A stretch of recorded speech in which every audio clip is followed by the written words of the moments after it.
Že tukaj Valentin, ura 20:15. Danes bom pogovoril o razmišljanju. Obstaja en zelo znan izrek, ki se glasi: razmišljam, torej sem.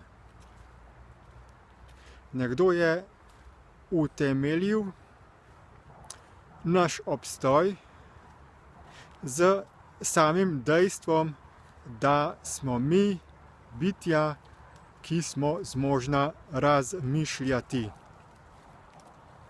In razmišljanje je definirano kot proces v našem umu, v naši glavi, v katerem izgovarjamo neke misli oziroma v katerem slišimo neke glasove v naši glavi, ki so slišni samo nam v naši notranjosti, drugi pa teh glasov ne slišijo. Potem je pa vprašanje tudi, kako se neka misel proizvede, od kod pride in kaj potrebuje za svoj obstoj, da nastane, in kam potem odide, ko se pojavi naslednja misel. No, precej sem že v prejšnjih videoposnetkih te stvari razlagal, tako da tisti, ki jih še niste pogledali, vas vabim, da si jih poslušate. Bi pa glede razmišljanja v tem posnetku povedal naslednje. Je simbiotski parazitski sistem, ki sicer za to, da proizvede misel, srka življenjsko silo iz našega fizičnega telesa. Kljub temu pa se ga ne moremo tako enostavno osvoboditi, oziroma se je integriral tako zelo z nam, kot fizičnim bitjem, kot z fizičnim telesom, da smo mi skoraj postali eno z umom. Torej, skoraj da mi smo že Lahko torej uporabljamo za razmišljanje, za konstruktivno razmišljanje, ko želimo neko stvar proučiti, ko želimo narediti nek načrt za prihodnost, ko imamo potrebo po tem, da uporabimo in si rečemo: aha, sedaj bomo pa razmišljali, sedaj bom pa jaz razmišljal. In potem uporabimo da mi proizvedemo misli, da razmišljamo o neki stvari. Ampak, kot lahko vsak opazi, proizvaja misli tudi takrat, ko ga ne uporabljamo hote.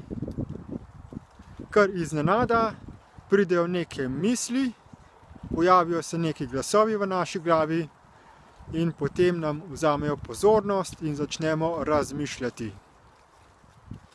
In kadarkoli razmišljamo, nismo več pozorni na to realnost, na ta fizični svet, in potem se nam zgodijo kakšne neljube stvari.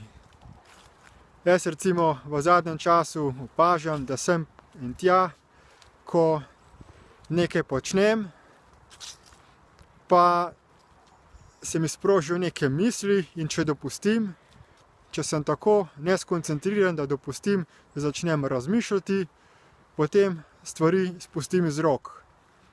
Ali mi recimo danes mi je dežnik padel iz rok, potem ali ključi mi padajo iz rok, ko odpiram vrata, pa takrat nekaj začnem razmišljati, ali pa v kuhinji, ko nekaj delam, pa mi žlica pade na tla.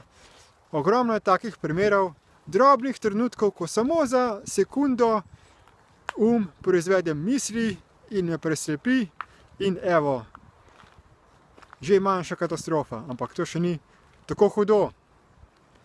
Druge stvari so še bolj kritične. Ko smo v stanju, recimo na cesti, ko rabimo biti pozorni na vožnjo, potem pa začnemo razmišljati in gremo v in nismo pozorni na promet, In evo, katastrofa. Ta prava katastrofa. Karambol. Ali pa celo koga povozimo ali pa kaj takega. Skratka, je res ena zoprna zadeva, občasno ali večinoma, ker nas moti z proizvajanjem teh misli. Torej, vprašanje je, ali bomo mi uporabljali ali bo pa uporabljal nas. Ali bomo mi razmišljali, ali pa bomo mi tisti, ki smo razmišljani. To so zelo pomembna vprašanja. In zato, če hočemo prevzeti kontrolo svojega življenja v svoje roke, moramo biti pozorni na trenutke, ko poskuša upravljati za nami. Ko nam kar iznenada povzroči neko misel in potem mi postanemo njegovi zvesti služabniki in sledimo tem mislim, brez da bi se spraševali, zakaj. Kar tako, avtomatično. Si rečemo, ja, sej misli so moje, saj so se pojavile v mojem umu. Saj vseeno, o čem razmišljam. Ali sem jaz tisti, ki razmišljam, ali je tisti, ki proizvede misli. Ampak ne. To je zvita, subtilna prevara določenih bitij, ki so stvarniki oziroma umsko-zavestnega sistema in preko misli in posledično tudi čustev, ker seveda potem, ko misel neko sledimo, slej ko prej pride do neke čustvene reakcije, ko reagiramo z pozitivnim ali negativnim čustvom. Vse to je namenjeno samo zato, da se povzroči notranji konflikt, da se povzroči energija za to, da obstaja pri življenju. In vse te energije so se potem še v preteklosti kanalizirale v določene druge dimenzije, k določenim drugim živim bitjem, tako da smo mi delovali kot neke vrste biološke baterije, tako kot je to zelo nazorno prikazano v filmu Matrica. In seveda je spet tukaj, se lahko vprašamo, ali bomo mi biološka baterija, ali hočemo biti neke baterije, ali bomo živo bitje, kreativno živo bitje, ki bo samo razmišljalo in ne bo dopustilo, da postane razmišljano. Toliko za danes, lepo se majte in nasvidenje.